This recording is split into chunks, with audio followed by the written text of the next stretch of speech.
That staff had interviewed 23 people who had either worked with Dr. Ronny Jackson or who were currently working with Ronny Jackson. They lay out explosive details and allegations about his past misconduct. And again, these are allegations that have not been fully substantiated and that this committee is investigating, but enough to delay a confirmation hearing that had been scheduled for today as this committee investigates. Now, these allegations fall into three different categories. One involves how he's prescribed drugs in the past in a loose manner, according to this document. Another one dealing with how he administered an office and had abusive behavior towards his colleagues, particularly people who worked underneath him, allegedly. And number three, about drunkenness, drinking on the job, and particularly on trips overseas. And in one particularly damaging allegation, it says at a Secret Service going away party, Jackson got drunk and wrecked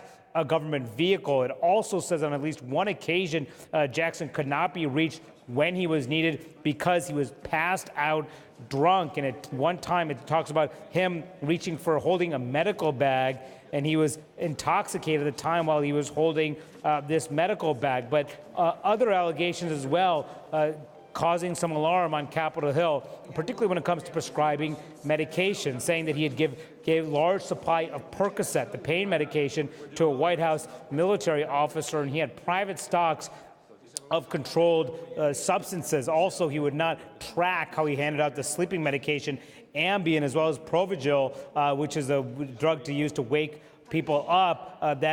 Those controlled substances required tracking, which allegedly he did not do. And people would come to him to get these medications because other physicians would not, according to these allegations. Now, Wolf, this is compiled again by the Democrats, but the Republicans themselves view these as very serious. They want to investigate this further, including the chairman of the Senate Veterans Affairs Committee, Johnny Isakson, who told me earlier today that they want to get to the bottom of all of these allegations, and that's one reason why they delayed today's confirmation hearing. And another Republican on that committee, Mike Rounds, who sits on that committee, Wolf, told me these are coming from credible individuals who are bringing forward these allegations, even as the White House said that he has been fully vetted, his past background checks in the past, and that Jackson himself has denied crashing a car, something he said just moments ago.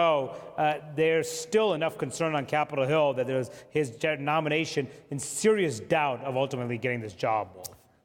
Very serious doubt indeed. Manu, thank you very much. Dr. Ronny Jackson spoke out just a little while ago about the new allegations against him as the White House is ramping up its defense of him, calling his record, quote, impeccable and his vetting thorough. Let's go to our chief White House correspondent, Jim Acosta. Jim, Dr. Jackson is defying any pressure to step aside, at least for now, right? That's right, Wolf. Dr. Ronny Jackson is not backing down. He spoke to reporters a few moments ago outside of Sarah Sanders' office, the White House press secretary, telling reporters that he has not wrecked a car. At one point, he was asked about this allegation that he drove drunk and wrecked a car. He said, "No, I have not wrecked a car before. I can tell you that." He was also asked about this allegation that he is not prescribing properly opioids and other prescription drugs. And at one point, Dr. Jackson said in response to that question, "I can't tell you where that's coming from." And then the final question was put to him, "Are you still moving forward with your nomination?" And he said, yes, at this point, he's still moving forward. And so at this point, it seems Dr. Ronny Jackson is trying to hang in there despite all of this pressure coming from Capitol Hill to step aside, including one House Democrat on the Veterans Committee over in the House saying that he should do just that and step aside.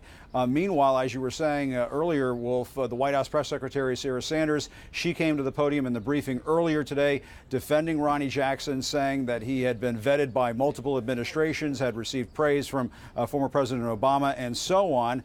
But I asked Sarah Sanders about the fact that the president yesterday at a news conference with the French president, Emmanuel Macron, over here at the White House, suggested that Dr. Ronny Jackson lacks the necessary experience to run the VA. She claims that the president didn't say that. Here's how the exchange went down earlier today. Yesterday, the president suggested that Dr. Jackson does not have the experience to run the Department of Veterans Affairs. Is that a fair assessment?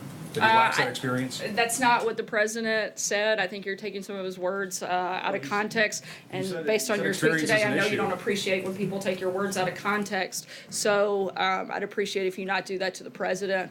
If he didn't think he had the experience, he wouldn't have nominated. He said that had been one of the questions that people had posed about him. Now, in fact, we have the quote right here from the president yesterday, Wolf. He said, "I know there is an experience problem because of lack of experience, but there is an experience problem." So contrary to what Sarah Sanders tried to tell us in the briefing room earlier today, she tried to pull a fast one and spin herself out of that question. Unfortunately, though, she was not sticking to the facts. The president did suggest yesterday at this news conference that Dr. Ronny Jackson lacks the experience to run the Department of Veterans Affairs, and that obviously is going to be one of the primary questions facing Dr. Jackson if and when he gets another hearing date. We're hearing from White House officials, including Sarah Sanders, saying that at this point they do want to try to reschedule that hearing, that confirmation hearing for Dr. Jackson. At this point, no date has been scheduled, but obviously the White House would like to see